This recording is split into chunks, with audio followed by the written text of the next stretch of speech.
Number 3, write out the job description. It is absolutely amazing how many people advertise or seek new job candidates without ever taking a few minutes to sit down and write out a clear description of the person that you want. There's something amazing that happens between your head and your hand. When you make a list of all the qualities that the ideal job candidate will have, you'll be absolutely amazed at the incredible clarity that you develop on paper. What I do is to make a list of everything I can possibly think of that the perfect person would have if I could find him or her.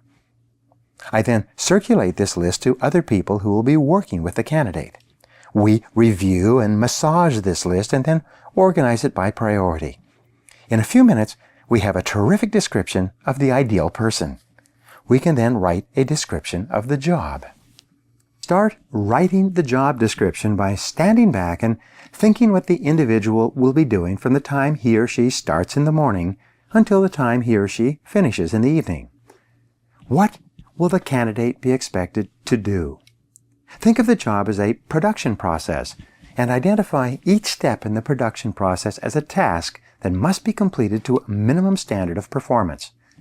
Write it down. List every function and responsibility that the individual will have to do in the job, from coming in the morning, checking messages and responding to telephone calls and emails, all the way through to measuring and reporting on his or her progress to his or her superior. Don't leave anything out. Once you have a description of the ideal candidate and a clear description of everything that the candidate will be expected to do, set priorities on both lists. Divide the lists into musts and wants. Some qualities and output responsibilities will be absolutely essential to the successful completion of the job. These are musts. Some are quite desirable, but they are not absolutely essential. These are wants.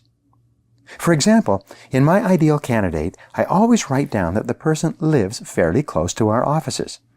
But this is a preference, it's a want, not an absolute requirement. On the other hand, the skill or proven ability to get the most important part of the job done well is at the top of the list. The clearer you are about the priorities of the job and the person in advance, the better you can interview and the better hiring decisions you will make. Think through the people with whom the person will be working. Everyone has to fit into a team of some kind. It's absolutely essential that whoever you hire will get along with and be accepted by the other people. A mistake in this area alone can be fatal to the hiring process. Determine what kind of attitude or personality you want the person to have. In my experience, a positive, optimistic, and open-minded attitude is best. Don't hire negative or unhappy people, no matter how good they may be technically. They become your major sources of problems in the workplace. Finally, take all of this information and write out a clear, detailed description of the ideal candidate for the position.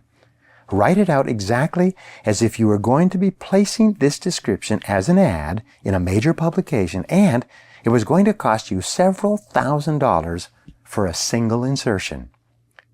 With this written description, you are now ready to cast your net and begin finding the right person for the job.